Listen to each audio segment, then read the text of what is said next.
Assalamualaikum warahmatullahi wabarakatuh. Anak-anakku sekalian, apa kabar hari ini? Alhamdulillah, semoga sehat selalu ya. Pesan saya untuk tetap terus mematuhi protokol kesehatan. Jangan lupa tetap jaga jarak, memakai masker, dan rajin cuci tangan. Nah, anak-anakku sekalian, sebelum kita memulai kegiatan pembelajaran hari ini, alangkah baiknya kita berdoa dulu menurut agama dan kepercayaan masing-masing. Berdoa, saya persilahkan. Alhamdulillahirrabbilalamin. Nah, pada pertemuan sebelumnya, kita telah membahas mengenai teknik normalisasi basis data. Hari ini kita akan membahas mengenai perintah DDL, DML, DCL dalam struktur query language atau SQL. Nah, kompetensi dasar yang ada pada materi ini yang pertama adalah memahami kelompok perintah termasuk dalam DDL, DML, dan DCL dalam basis data, kemudian membuat kelompok perintah yang termasuk dalam DDL, DML, dan DCL dalam basis data. Kemudian, ada indikator pencapaian dari kompetensi materi ini. Yang pertama adalah menjelaskan tentang DDL, DML, dan DCL. Yang kedua ada menjelaskan tentang kelompok perintah yang termasuk dalam DDL, DML, dan DCL. Yang ketiga ada membuat daftar kelompok perintah yang termasuk dalam DDL, DML, dan DCL. Tujuan pembelajaran pada materi ini diharapkan kalian dapat terlibat aktif dalam kegiatan pembelajaran dan bertanggung jawab dalam menyampaikan pendapat, menyampaikan pertanyaan, memberi saran dan kritik, serta dapat menjelaskan perintah yang termasuk dalam DDL, DML, dan DCL dalam basis data dengan benar, serta mengoperasikan perintah yang termasuk dalam DDL, DML, dan DCL dalam basis data dengan benar. Nah, ada beberapa pokok materi yang akan kita bahas pada pertemuan kali ini. Yang pertama ada Data Definition Language atau DDL. Yang kedua ada Data Manipulation Language atau DML. Yang ketiga ada Data Control Language atau DCL. Dan yang keempat ada Transaction Control Language atau TCL. Nah, kita akan bahas terlebih dahulu mengenai SQL. SQL kepanjangan dari Struktur Query Language.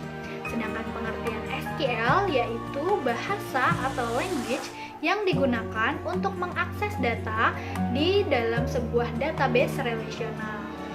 Nah, sejarah SQL dimulai dari artikel seorang peneliti dari IBM yaitu Johnny Oracle pada Juni 1970 yang sebelumnya disebut dengan SQL atau Struktur English Query Language. Nah, kita masuk kepada perintah yang pertama, yaitu Data Definition Language atau DDL.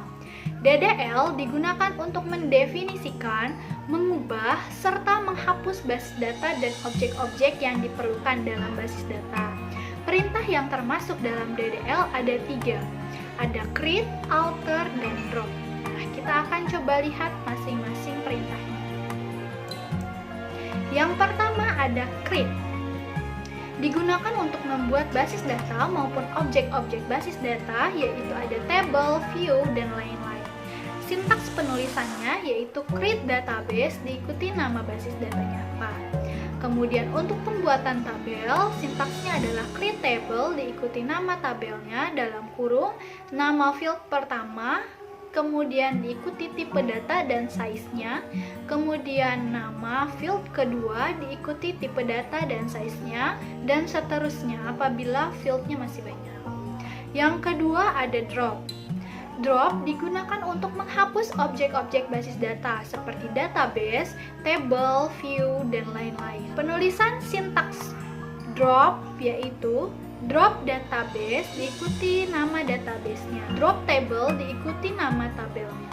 Yang ketiga, drop view diikuti nama view. Kemudian perintah yang ketiga ada alter, yaitu digunakan untuk mengubah mengubah objek-objek basis data, table, views, dan lain-lain. Sintaks penulisannya ada alter table diikuti nama tabelnya, add column diikuti nama kolomnya, tipe data, dan size-nya berapa. Kemudian ada alter table diikuti nama tabelnya, drop column diikuti nama kolomnya. Yang kedua ada data manipulation language atau DML. DML digunakan untuk memanipulasi data yang ada di dalam suatu tabel. Perintah DML ada 4. Ada select, insert, update, dan delete. Kita bahas yang pertama ada select, yaitu digunakan untuk menampilkan data. Sintaks penulisannya yaitu select bintang from misalnya table login. Atau select nama, alamat, nomor telepon. Nah, itu disebutkan fieldnya masing-masing. Diikuti from pegawai. Berarti pegawai adalah nama tabelnya. Yang kedua ada perintah insert. Digunakan untuk menambahkan data baru. Sintaksnya yaitu insert into nama tabelnya apa, kemudian diikuti dalam kurung field 1, field 2, dan seterusnya. Kemudian diikuti values dalam kurung value 1, values 2, dan seterusnya. Disesuaikan dengan jumlah fieldnya. Yang ketiga ada update, digunakan untuk mengubah data yang sudah ada. Sintaksnya adalah update, nama table, kemudian diikuti set, kemudian field, sama dengan values-nya apa. Yang keempat ada delete, digunakan untuk menghapus data. Sintaksnya yaitu delete from, diikuti nama tabelnya apa.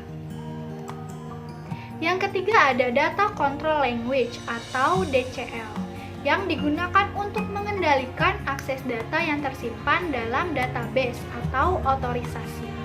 Perintah DCL ini ada 2 macam, yaitu yang pertama ada grant, yang kedua ada revoke. Kita bahas satu-satu. Yang pertama ada grant, digunakan untuk mengizinkan pengguna tertentu melakukan tugas tertentu. Sintaks penulisannya ada grant, access atau privilege-nya, kemudian on, table, to, user. Yang kedua ada revoke, yang digunakan untuk membatalkan izin yang diberikan sebelumnya atau ditolak. Sintaks penulisannya yaitu revoke, diikuti akses atau privilege-nya, on table, from, usernya siapa. Selanjutnya yang keempat ada Transaction Control Language atau TCL. Digunakan untuk perintah SQL yang berhubungan dengan transaksi di database. Perintah TCL ada 2, yaitu ada commit dan ada rollback. Penggunaan commit atau commit digunakan untuk mengendalikan eksekusi transaksi yang menyetujui rangkaian perintah yang berhubungan erat dengan perintah yang sebelumnya telah berhasil dilakukan. Kemudian rollback digunakan untuk mengendalikan eksekusi transaksi yang membatalkan transaksi yang dilakukan karena adanya kesalahan atau kegagalan pada salah satu rangkaian perintah. Nah, berikut ada tutorial videonya, silahkan klik link di bawah berikut ini. Nah, dari materi pelajaran yang kita pelajari hari ini, ada beberapa poin yang bisa kita ambil. Yang pertama, Data Definition Language atau DDL merupakan bahasa bagian dari MySQL yang digunakan untuk membuat kerangka database. Jenis-jenis perintah DDL yaitu ada create, drop, dan alter. Yang kedua, Data Manipulation Language atau DML merupakan bahasa bagian dari MySQL yang digunakan untuk mengelola data dalam database. Jenis-jenis perintah DML yaitu ada select, insert, update, dan delete. Yang ketiga ada Data Control Language atau DCL, yaitu bahasa bagian dari MySQL yang digunakan untuk memanipulasi user dan hak akses terhadap database. Jenis-jenis perintah di DCL ada grant dan revoke. Yang keempat, Transaction Control Language atau TCL, yaitu bahasa bagian dari MySQL yang digunakan untuk perintah SQL yang berhubungan dengan database. Jenis-jenis perintah TCL ada 2, yaitu commit dan rollback.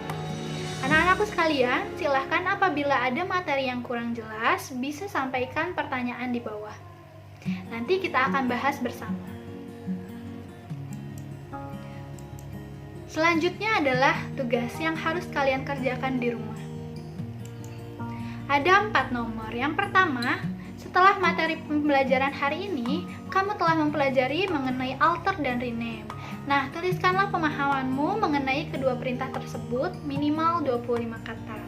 Yang kedua, buatlah sebuah tabel bernama guru dengan atribut, NIP, nama, dan jabatan. Lalu ubahlah nama tabel tersebut menjadi guru underscore sekolah, masih dengan atribut yang sama.